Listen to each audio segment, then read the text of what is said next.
1947 میں آج کی رات 27 کو پاکستان بنا تھا۔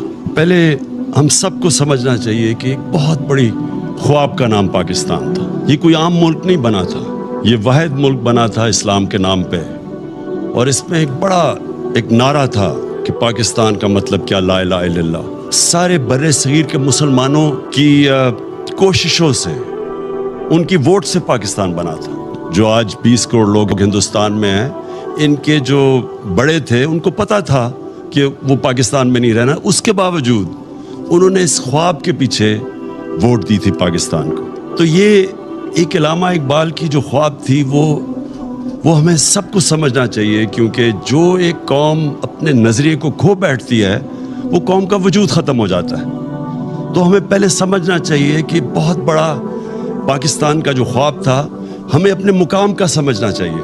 تو آج اس عبادت کی رات میں سب سے آپ سے چاہوں گا کہ آپ دعا کریں پاکستان کے لیے، کہ ہم اس خواب کی طرف جائیں جو بدقسمتی سے ابھی تک ہم نہیں جا سکے۔ یاد رکھیں، ہمارا جو قرارداد مقاصد تھا اس میں واضح تھا کہ پاکستان نے ایک اسلامی فلاحی ریاست بننا تھا، اور وہ مدینہ کی ریاست کے اصولوں کے اوپر کھڑا ہونا تھا۔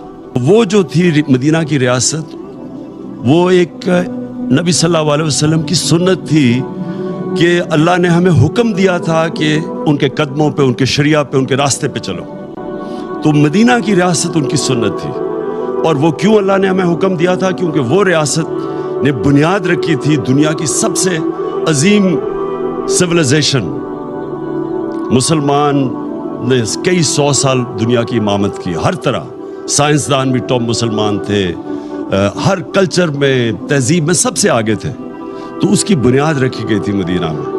تو یہ پاکستان کو اس اصولوں پہ ہمیں کھڑا کرنا چاہیے تھا۔ ہمیں پہلے لا الہ الا اللہ کا مطلب سمجھنا ہے۔ لا الہ الا اللہ کا مطلب، جب آپ اللہ کے سوا کسی کے سامنے نہیں جھکتے، انسان آزاد ہو جاتا ہے۔ اور جو ہماری یہ زنجیریں جو ہمیں زمین پہ رکھتی ہیں، یہ جب تک لا الہ الا اللہ کا مطلب ہم نہیں سمجھتے، وہ زنجیریں ٹوٹتی نہیں ہیں۔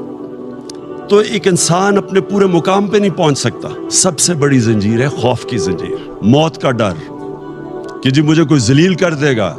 اللہ نے اپنے ہاتھ میں ذلت رکھی ہوئی ہے۔ رزق کا ڈر کہ میری روزگار نہ چلا جائے۔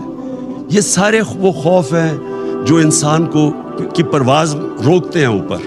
تو جو چیز انسان کو روکتا ہے اپنے مقام پہ پہنچنے کے لیے، وہ لا الہ الا اللہ ایک ایسا چیز ہے جو سب کچھ توڑ دیتا ہے، وہ زنجیریں توڑ دیتا ہے۔